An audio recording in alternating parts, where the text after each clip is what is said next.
Bonjour chers amis. On est dans une période, depuis qu'on a commencé à lire la parashat Shemot, et qui se terminera entre Shovavim Trouma, entre Mishpatim Trouma, et une période un peu particulière. Une période où le peuple juif s'est formé, une période où, Baruch Hashem, on a reçu la Torah, une période où la construction du Mishkan a eu lieu vers la fin de toute cette période, de telle sorte que Chachamim l'ont appelé Shovevim, Shmot, Vaera, Bo, etc.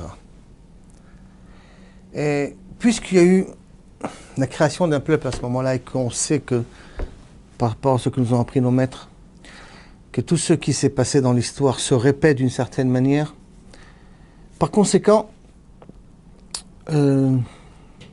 tous ces moments-là, c'est un moment de création. Et comme c'est un moment de création, c'est aussi un moment de réparation. Quand on crée quelque chose, donc on efface ce qu'il y avait avant et on ouvre une nouvelle porte. Par conséquent, ils ont l'habitude, nos rabbins, quand ils nous parlent de cette période, de parler beaucoup de la notion de Kedusha, sainteté. Un sujet qui n'est pas du tout évident à traiter. Un sujet dans notre génération où tout est accessible assez facilement et que malheureusement, rien qu'en touchant sur une application, on peut arriver à des endroits que ça ne nous correspond pas. Et spécifiquement dans ce moment-là, on lui dit attention, il y a une notion de Shovavim, mais une notion de Kedusha. Alors je voudrais qu'on essaie un petit peu ensemble, peut-être d'essayer de comprendre, à notre niveau bien entendu, qu'est-ce qui s'appelle Kedusha pour nous. Pourquoi je demande qu'est-ce qui s'appelle Kedusha pour nous? Parce qu'il semblerait que, d'après le Ramban en tout cas, que c'est une obligation thoraïque de chercher de la Kedusha, de la sainteté. Voilà cette obligation thoraïque. Il y a un verset dans la Torah qui nous dit Kedoshim tiyu ki kadoshani. On reviendra à ce verset-là dans quelques minutes, mais en tout cas ce verset nous dit Kedoshim tiyu, soyez saints ki kadoshani, car je suis saint.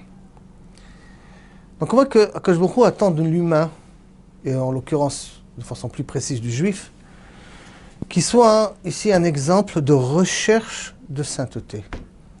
Recherche de quelque chose de différent du standard.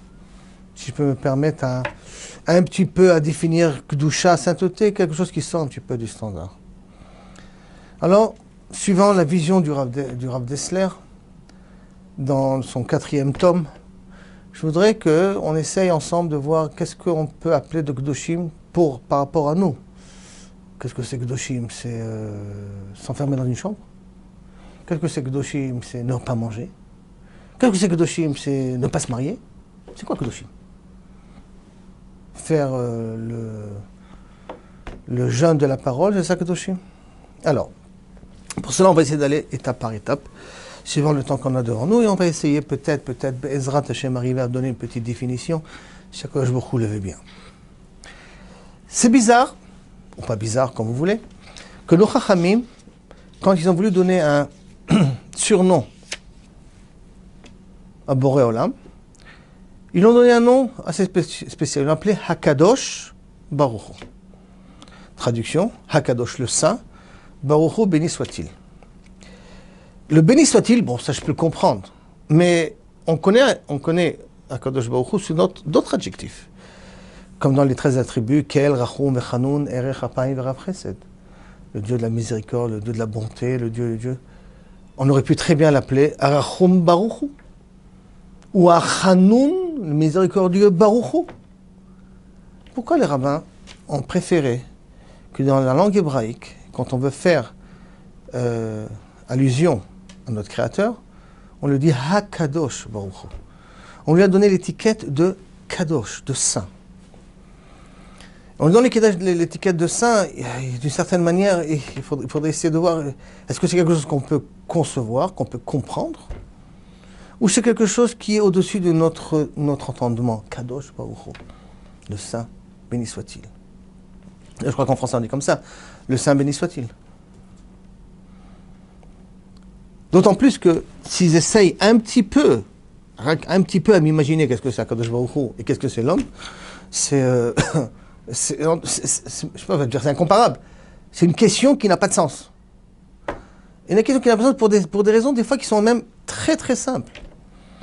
C'est que Akadosh Baruch Hu, d'une certaine manière, d'accord, il voit tout, il entend tout. Et à tout instant et à tout moment. Alors que l'humain, lui, ne peut travailler qu'en séquentiel. On connaît certaines femmes que, Baruch Hashem, dans la cuisine, ils savent faire du multitouch. Et s'occuper de la cuisson, et en même temps s'occuper de la cuisine, et en même temps donner des ordres, et faire demander à de repasser. Bon, c'est vrai que Baruch Hashem, on a des femmes qui ont Baruch Hashem, un vrai corps. Mais normalement, de façon habituelle, pour que le travail soit bien fait, on se travaille qu'en séquentiel. Pourtant, chez Boré Olam, Chachamim nous enseigne, Hayotzer yachan libam, amevin et kol maasehem. Yotzer yachan libam, que je Baruch Hu met tous les cœurs en même temps, ou mevin et kol maasehem, toutes leurs actions, il les comprend sur l'instant même. Déjà, à ce niveau-là, déjà, il y a une distorsion totale. Il y a même pas besoin, on ne peut même pas penser à une comparaison entre l'âme et l'humain. Deux mondes carrément différents. Rien qu'à ce niveau-là, que lui, il voit tout à l'instant donné, il comprend tout à l'instant donné, et tout est clair à l'instant donné, et chaque personne a sa place à l'instant donné. Alors que l'homme, il a besoin de travailler en séquentiel, c'est normal. Et pourtant, ils nous disent nos maîtres, dans Brachot Yud, de la même façon que Shem Shakadosh Baruch Hu memale et kol haolam, de la même façon qu'Akadosh Baruch Hu remplit le monde entier. Kach ha-neshama memal'a et aguf. De la même façon, la neshama, elle habille entièrement le corps. La neshama, elle prend possession de tous les membres du corps. C'est pas le sujet là maintenant, mais c'est vrai qu'au niveau de la métaphore. Donc c'est-à-dire que nos chachamim dans Brachot se sont permis de dire qu'il y a une comparaison à faire.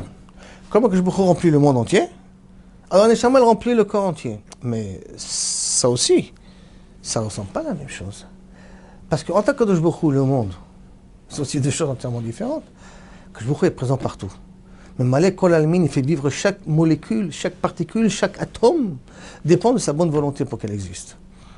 Mais est-ce que ça veut dire que Akadosh Baruch Hu, c'est l'atome, et par conséquent, Akadosh Baruch Hu réside dans l'atome, et par conséquent, il y a une symbiose entre l'atome et Akadosh Baruch Hu? Akadosh Baruch Hu, il n'a pas besoin de l'atome. Akadosh Baruch Hu, il n'a pas besoin de la création. Akadosh Baruch Hu, il fait vivre la création. C'est lui qui donne la possibilité à ce que cette création existe et fonctionne. À tout instant, à toute seconde, à toute nanoseconde. Alors que la neshama et le corps, l'un sans l'autre ne peuvent pas vivre. La neshama, elle vient du haut, c'est vrai. Mais si elle n'a pas de corps pour s'exprimer dans ce monde-là, elle ne peut pas s'exprimer. Et le corps, s'il n'a pas une neshama, le corps non plus, il ne peut pas vivre, il ne peut pas fonctionner. Il n'existe pas, c'est un morceau de chair. Donc il y a aussi une différence pourtant fondamentale entre la neshama et le corps, et Akadosh Baruch Hu et le monde. Et pourtant, nos chachamim nous disent que Shem Shakadosh Baruch Hu, de la même façon qu'Akadosh Baruch Hu remplit le monde entier, ainsi la neshama remplit le corps entier. Donc il y a peut-être ici quelque chose que chachamim veut nous faire apprendre et qu'il faudrait qu'on essaie de le comprendre un petit peu par la suite. Maintenant, cette problématique, elle existe rien qu'au niveau des humains? Bien entendu que non. Parce que même au niveau des malachim, on retrouve le même problème. On sait que dans la tfila, on a l'habitude de dire, au milieu de l'amida, Kadosh, Kadosh, Kadosh, Melo Hashem, Kol Haaretz Kevodo. Mais qu'est-ce qui dit Kadosh, Kadosh, Kadosh? Qu'est-ce qui dit Saint, Saint, Saint, tu remplis le monde entier? Si vous regardez le début du paragraphe, les malachim se disent l'un à l'autre, comme c'est marqué dans Ishaïa. C'est qu'il y a un dialogue entre malachim, et chacun dit Kadosh, Kadosh, Kadosh. Donc même eux, à leur niveau, quand ils voient Kadosh Baruch Hu, Saint, Saint, Saint, déjà eux, ça a des milliers de kilomètres, ils sentent qu'il y a une différence entre Kadosh Baruch Hu et eux. Kadosh, Kadosh, Kadosh. Bien entendu, ils ne le perçoivent pas de la même façon qu'on le perçoit nous, parce qu'ils sont dans un référentiel différent. Mais même dans leur référentiel, oui, c'est incomparable. Donc il faut qu'on soit bien d'accord que tout ce langage-là qu'on est en train d'utiliser, c'est rien qu'un langage que Chachamim nous ont donné pour qu'il y ait une possibilité de parler. Ça veut dire qu'on va émettre des idées, qu'on essaye un petit peu de les comprendre par rapport à la vie de tous les jours, mais d'une certaine manière, ça ne représente pas l'entité même de quoi on parle. Donc même quand on dit Hakadosh Baruch Hu, en vérité on ne comprend rien. C'est pas compréhensible. Et si c'est pas compréhensible, Si c'est au-dessus de toute notre conception, ce n'est qu'un vocabulaire qu'on utilise, puisque même les malachim eux-mêmes ne comprennent pas. Alors comment est-ce possible que Akadosh Baruch Hu nous dit Kedoshim tiyu, soyez saints, ki kadosh ani. Ki kadosh ani. Parce que moi je suis saint. Ça veut dire d'une certaine manière, tu me demandes de lui ressembler? Moi, ressembler à Akadosh Baruch Hu. C'est la rigolade. C'est franchement. Même pas les épaules, ça commence même pas. Mais ça ne s'arrête pas qu'à cela. Parce que le Chacham nous enseigne aussi, qui a marqué Ve'alachta bidrachav. Alachta bidrachav, tu iras d'après ses chemins. Ça veut dire d'une certaine manière, tu dois essayer aussi de ressembler à Kadosh Baruch Hu. Ve'alachta bidrachav, essayer de lui ressembler, c'est un ordre. Essayer de ressembler à Boré Olam. Ressembler à Olam, comment je peux être Kadosh? Alors, peut-être pour essayer de comprendre tout ça, il faudrait qu'on essaye un petit peu à la base de redéfinir certaines choses. La question de base, c'est quelle différence entre nous et les malachim, premièrement. Puisque eux ils disent Kadosh et nous on dit Kadosh. Eux ils perçoivent Kadosh différemment de nous, je suis d'accord, mais ils disent quand même Kadosh et nous on dit Kadosh. Alors on va dire chacun a son monde, et on voit, il définit, alors que ça change. Est-ce qu'il y a un point fondamental qui sépare entre les malachim et nous? Alors, Chazal nous dit effectivement que les malachim ont une définition qui s'appelle omdim, se tiennent debout. Alors que les humains s'appellent holchim, ils sont en mouvement, ils marchent. Qu'est-ce que ça change? Une explication très simple que nous donnons maître, c'est que chez les malachim, il n'y a aucun effort. La compréhension d'Akadosh Baruch Hu, la perception d'Akadosh Baruch Hu, de nouveau à leur niveau, d'accord, ne demandent pas d'investissement. Ils ont été créés d'une certaine manière qui sont là pour voir de façon automatique qu'est-ce que c'est Boré Olam et comment Akadosh Baruch Hu il intervient, il est ici présent. Dans leur monde à eux, je reparle. Donc il n'y a pas d'effort de leur côté. Or, on a déjà dit auparavant qu'Akadosh Baruch Hu est Malek Ol Almin, qu'Akadosh Baruch Hu remplit tous les univers, d'en haut et d'en bas. Et donc, par conséquence, toute leur existence est dépendante entièrement de Boré Olam. Et si par conséquent, toute leur existence est entièrement dépendante de Boré Olam, ils n'ont aucune entité personnelle. Ils n'existent pas en tant qu'unité avec un désir. Il n'y a pas de notion de désir, puisqu'il n'y a pas une possibilité d'être confronté à un problème. Puisqu'ils n'ont pas aussi cette fameuse définition qui est le Tov Meod, qu'Akadosh Baruch Hu a créé dans la Bria, qui est le Yetzer Hara. La confrontation, la possibilité de dire non, la possibilité d'être contrarié, d'avoir une volonté personnelle. Par contre, l'humain, lui, comme nous savons tous et que nous vivons depuis longtemps, lui, il n'y a pas un instant qui n'est pas confronté à un choix de faire. Depuis qu'il est jeune, depuis qu'il est, je ne vais pas dire bébé parce qu'il n'est pas encore indépendant de sa volonté, mais d'une certaine manière, à partir du moment où il commence déjà un petit peu à grandir, on voit qu'il est continuellement confronté à comment exister, comment vivre, comment des fois survivre, comment s'exprimer, comment faire sa place, comment imposer sa volonté, comment être heureux, comment être heureux. Continuellement, on est en conflit, continuellement, on est en combat, continuellement, c'est une guerre continue. Et tout ça, ça provient pourquoi? À cause de ce Tov Meod là, très très bien, qui s'appelle le Yetzer Hara. Mais qu'est-ce qu'on a gagné? Qu'est-ce qu'on a gagné d'avoir un Yetzer Hara comme ça? Alors nos Chazal, on voit ça dans le Ramchal, on voit ça dans le Maharal, on voit ça dans plusieurs textes. C'est un truc assez connu, mais qui est très important pour nous aujourd'hui. C'est qu'Akadosh Baruch Hu ne voulait pas qu'on ait Nahama de Kisufa, le pain de la honte.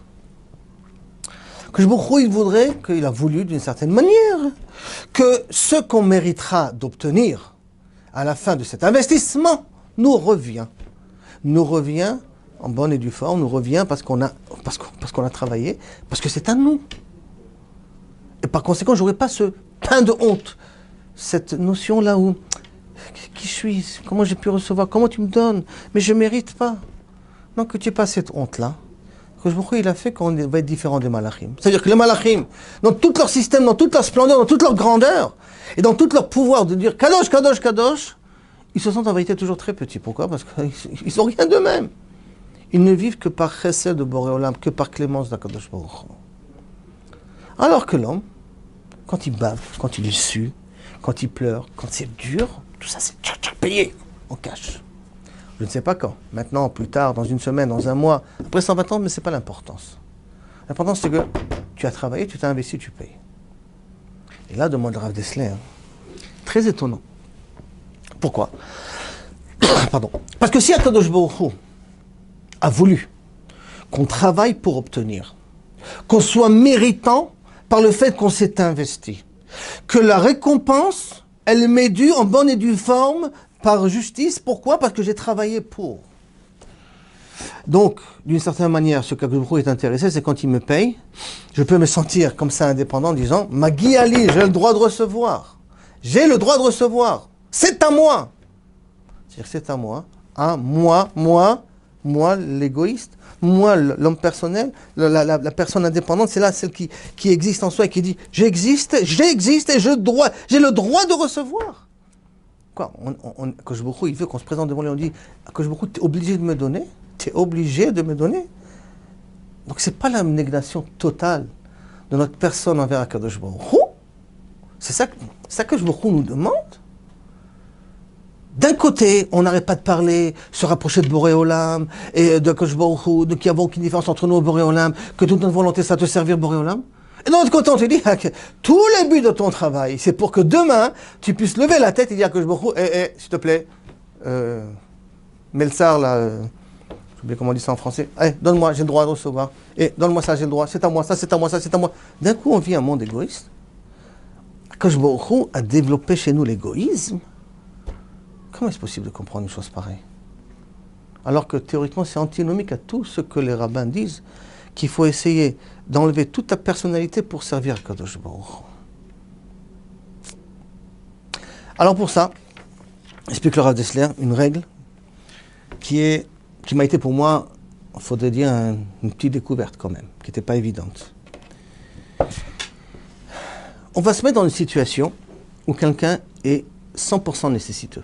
Vraiment 100% nécessiteux, il n'arrive plus à se débrouiller tout seul. Et vient un bienfaiteur et d'une certaine manière lui donne, le sauve de son malheur, le fait sortir de sa tristesse, de sa difficulté. Qu'est-ce qu'il ressent cet homme-là qu'est-ce que ressent ce pauvre-là, ce misken? Qu'est-ce qu'il ressent envers cette âme chariteuse? Qu'il doit la vie.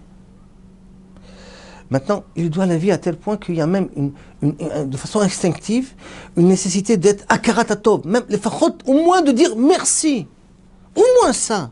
Et de dire je suis reconnaissant à vous à vie. Je suis reconnaissant à vous à vie. Qui est très très important cette reconnaissance, qui est à la base de Matan Torah et tout. Mais, à Botaï, cette reconnaissance, si on essaye d'approfondir et d'aller très profondément dans les forces de notre neshama, les forces de notre conscience, d'où ils viennent? D'où vient cette nécessité de dire merci? C'est parce qu'on se sent mal à l'aise de tout le bien qu'il nous a fait et on sent un minimum besoin de lui rendre. Je répète, un minimum besoin de lui rendre. Attention, qui est obligatoire et impératif et que c'est normal. Et c'est comme ça que le système doit fonctionner et qu'un juif qui n'a pas Karatatov, il n'a même pas commencé sa Avodat Hashem. Ça soit ça bien clair.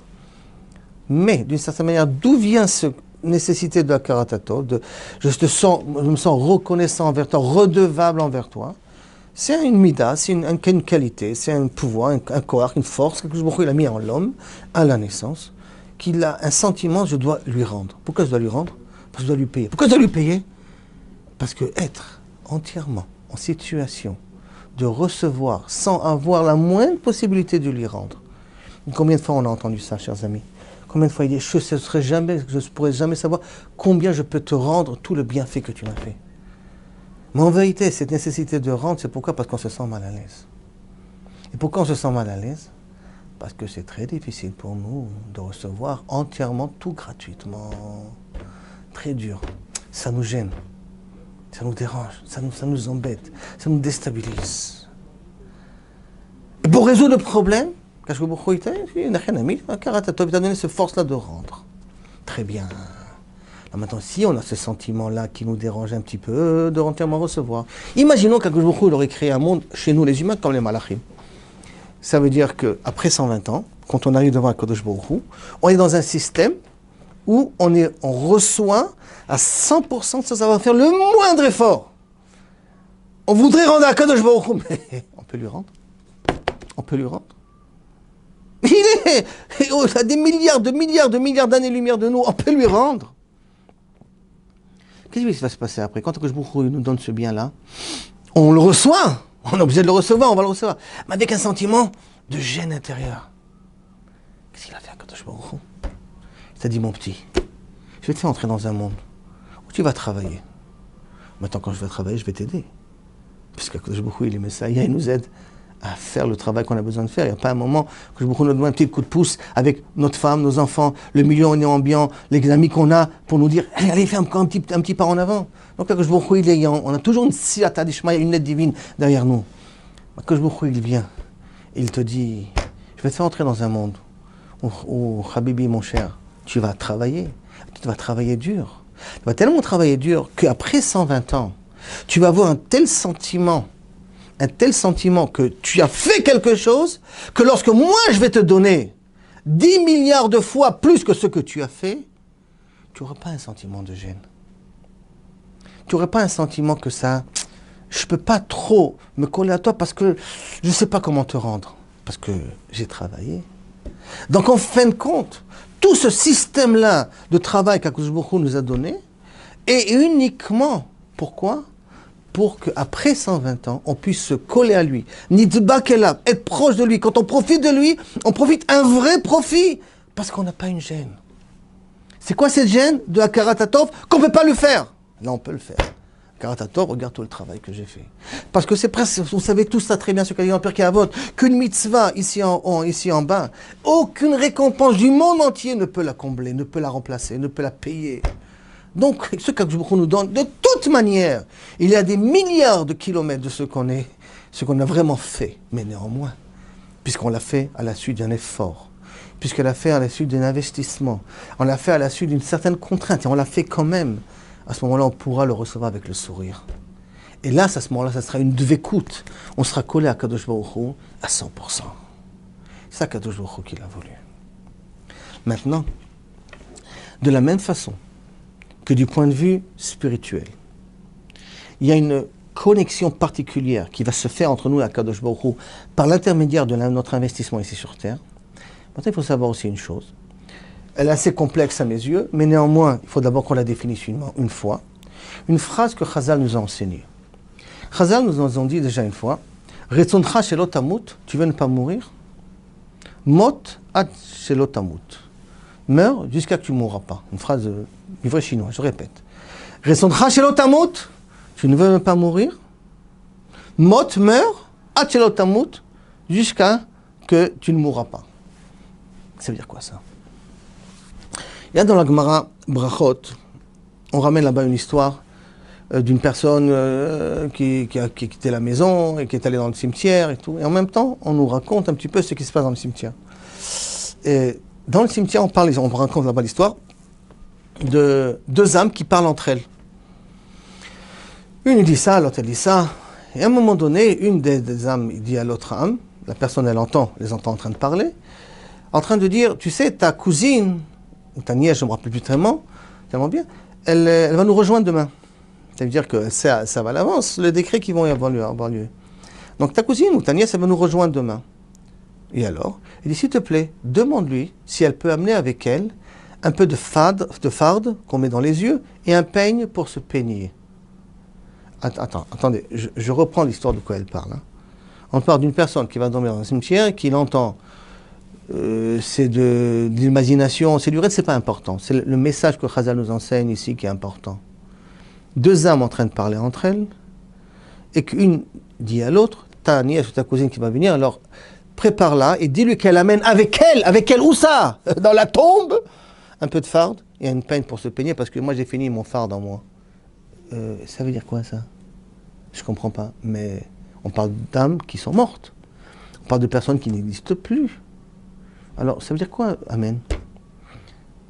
Alors, le Rav Dessler, plus d'une fois, il a expliqué, il a dit que le Gehinom, entre guillemets, l'enfer, qu'on n'aime pas trop en parler, ça nous amène un peu la Ramma et la Skoumoun, mais pourtant, il faut qu'on sache un peu de quoi ça parle.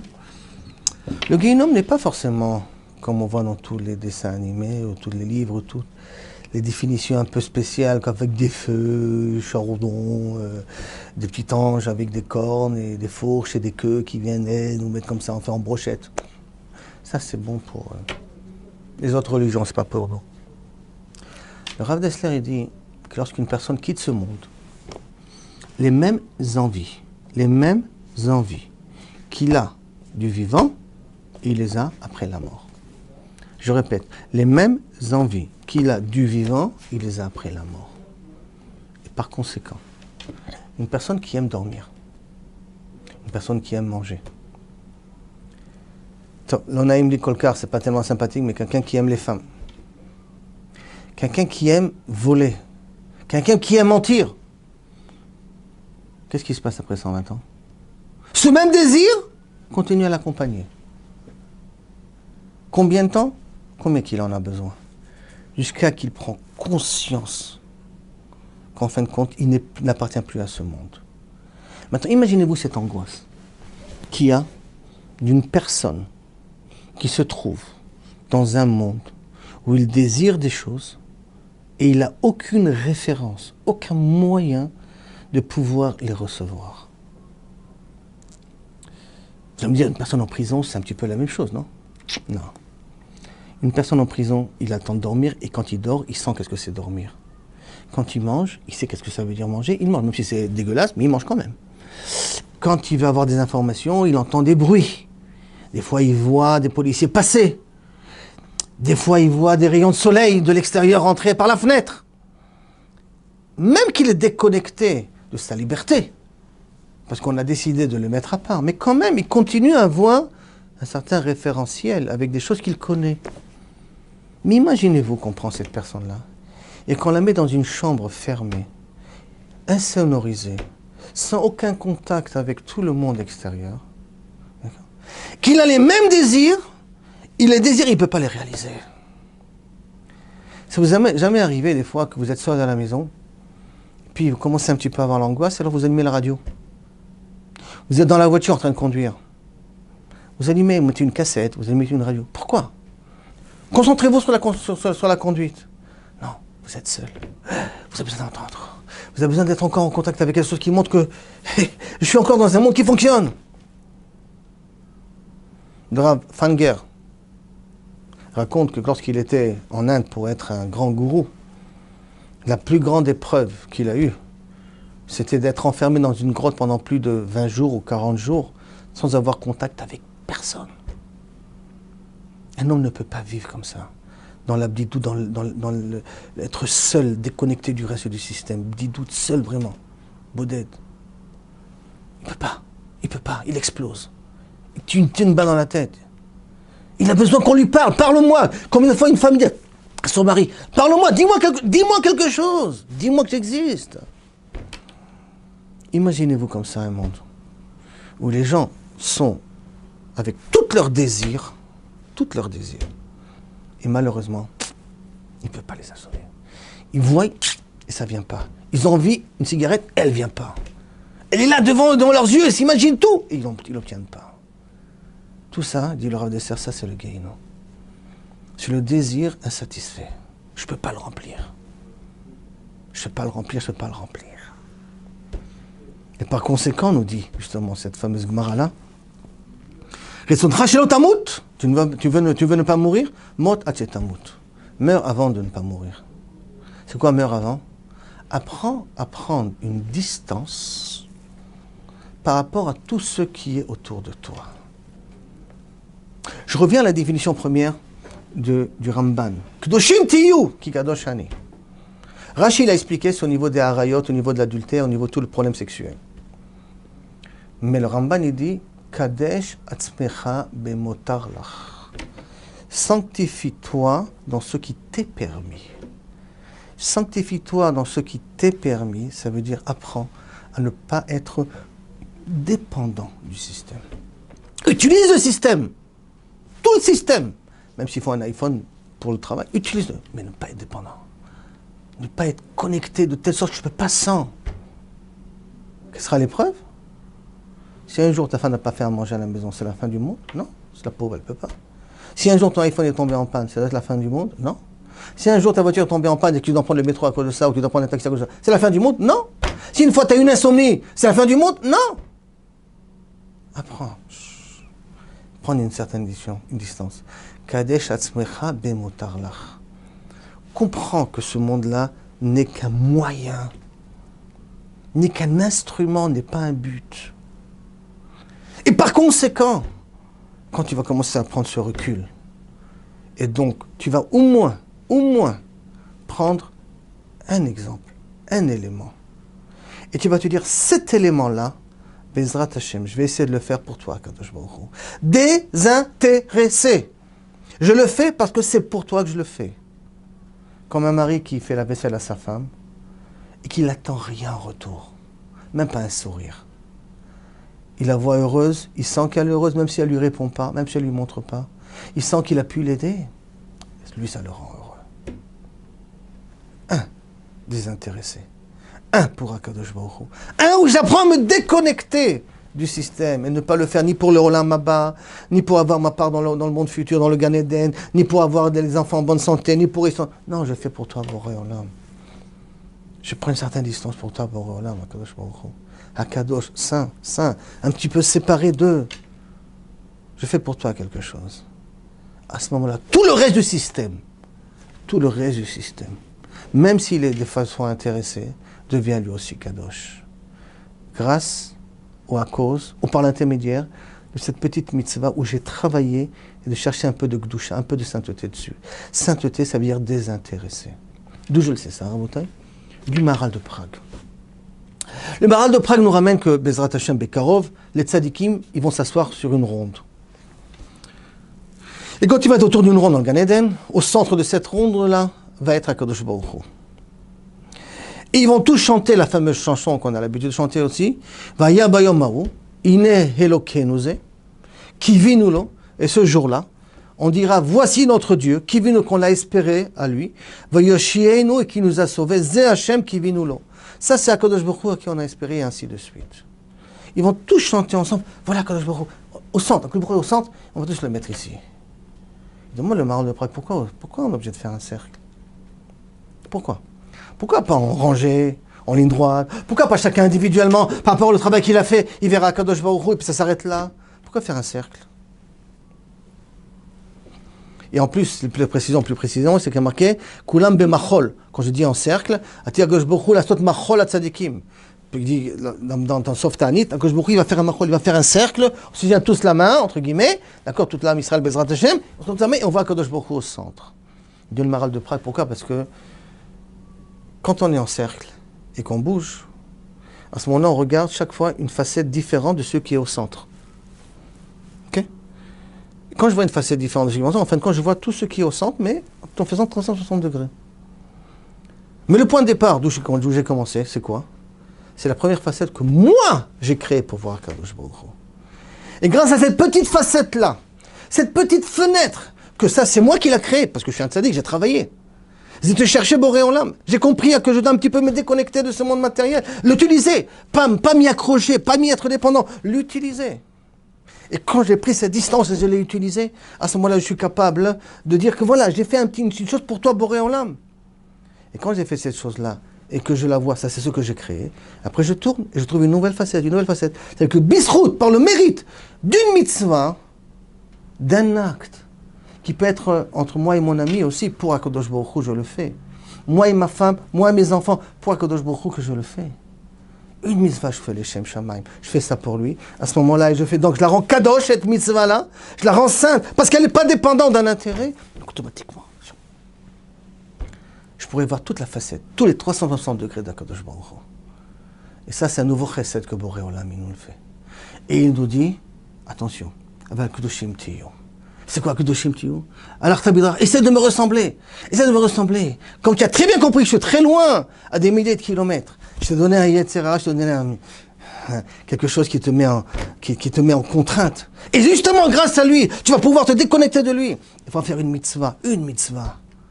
Au moins une lishma. Donc tu t'es déconnecté de ce monde. Tu es kadosh. À travers ça, après, tu pourras avoir tout le reste kadosh.